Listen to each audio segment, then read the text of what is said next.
रावण का अभिमान कैसे किया शिव ने भंग। विश्रवा मुनि का पुत्र रावण महान शूरवीर तथा विद्वान था। अपने पिता से उसने वेदों और शास्त्रों का अध्ययन किया हुआ था, किंतु उसमें अनेक दुर्गुण भी थे। वह बहुत अहंकारी था। कुबेर को पराजित करके उसने लंका का राज्य छीन लिया और त्रैलोक्य विजय के लिए निकल पड़ा। कुछ ही समय में उसने देव, असुर, नाग, यक्ष, किन्नर, दानव एवं दैत्यों समेत अनेक जातियों को अपने वश में कर लिया। इस पर उसे बहुत अभिमान हो गया कि उस जैसा शक्तिशाली व्यक्ति इस दुनिया में दूसरा कोई और नहीं है। एक दिन रावण कुबेर से छीने हुए पुष्पक विमान पर बैठकर कैलाश पर्वत से जा रहा था कि अचानक उसका यान अपने आप नीचे उतरने लगा। यह देख रावण को आश्चर्य हुआ। उसने सोचा अवश्य ही पुष्पक विमान में कोई खराबी आ गई है। उसने विमान को इधर उधर से देखा, किंतु विमान नीचे उतरता ही गया और एक पहाड़ पर खड़ा हो गया। रावण विमान से उतरा ही था कि उसे एक विकट हुंकार सुनाई पड़ी। उसने अचकचाकर ध्वनि की दिशा में देखा तो एक छोटे से पुरुष को, जिसका मुख बंदर जैसा था, अपनी ओर आते देखा। उस पुरुष के हाथ में त्रिशूल था। उसने उपेक्षा भरे भाव से रावण की ओर देखा। इस पर रावण चिढ़ उठा। उसने पूछा, कौन हो तुम? क्या तुम्हें किसी ने शिष्टाचार नहीं सिखाया कि महाराजाओं से किस तरह व्यवहार किया जा रहा है? वानर मुख पुरुष अट्टहास लगाकर बोला, महाराजा और तुम? भला मैं भी तो सुनूं कि तुम कहाँ के महाराज हो। यह सुनकर रावण और भी ज्यादा क्रोधित होकर बोला, सुनो वानर, मैं लंका नरेश रावण हूँ और त्रिभुवन विजयी हूँ। मैंने सारे संसार को जीत लिया है। ओह हाँ, जीत लिया होगा, लेकिन यह कैलाश धाम है। यहाँ तुम्हारा किसी तरह का घमंड काम नहीं आएगा। यहाँ के अधिपति भगवान शिव हैं। वानरमुख पुरुष बोला। रावण ने हंसते हुए कहा, ओह, लगता है तुम्हारा शिव स्वयं को बहुत शक्तिशाली समझता है, तभी तो वह मुझ त्रैलोक्यजी के आने पर भी निश्चिंत बैठा है।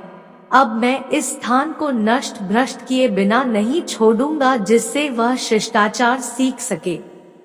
यह कहकर रावण ने गुस्से में भरकर कैलाश पर्वत को ही उखाड़ लिया। वह उसे अपने कंधों पर उठाकर फेंकना ही चाहता था कि पर्वत के हिलने से पार्वती चौंक कर शिव से लिपटकर बोली, स्वामी, यह क्या, आज कैलाश पर्वत डगमगा क्यों रहा है? शिव मुस्कुराते हुए बोले, लगता है कोई विवेकहीन व्यक्ति हमारी परीक्षा लेने पर तुला हुआ है देवी। यह कहकर भगवान शिव ने कैलाश पर जोर से अपना अंगूठा दबा दिया।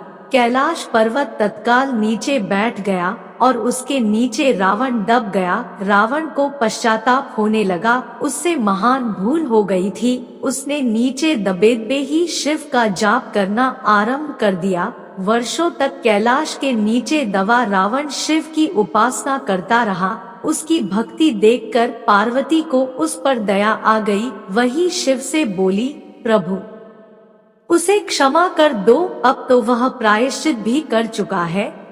वैसे भी वह एक ब्राह्मण पुत्र है। वह मार्ग से भटक गया था। उसने आपकी परीक्षा लेनी चाहिए थी। पार्वती की बात सुनकर शिव ने कैलाश पर्वत से अपने अंगूठे का भार हटा लिया। रावण मुक्त होकर पर्वत के नीचे से निकला और पर्वत को यथास्थान पर टिका दिया। उसके बाद रावण ने शिव की कठिन तपस्या करनी आरंभ कर दी। उसने हवन कुंड तैयार किया और अपने अंग काट काट कर हवन कुंड की अग्नि में डालने लगा। अंत में उसने जैसे ही अपने शीश को काटने के लिए तलवार उठाई, उसी समय वहां शिव पार्वती सहित प्रकट हो गए। शिव ने रावण को हाथ पकड़कर कहा, पुत्र, मैं तुम्हारी तपस्या से प्रसन्न हूँ, वरदान मांगो।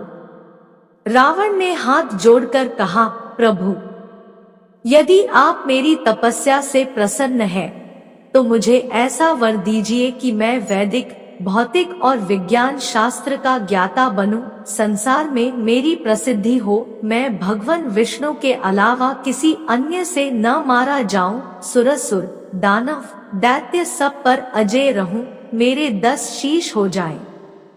ऐसा ही होगा वत्स। यह वर देकर भगवान शिव अंतर्धान हो गए। फिर रावण अपनी लंका में लौट गया और अंतिम समय तक भगवान शिव का परम भक्त बना रहा। इस तरह भगवान शिव की कृपा से रावण का अभिमान भंग हुआ। कहानी अच्छी लगी हो तो वीडियो को लाइक और शेयर कर दे और चैनल पर नए हो तो चैनल को सब्सक्राइब जरूर कर लेना ताकि ऐसी ही वीडियोस आपको मिलती रहे।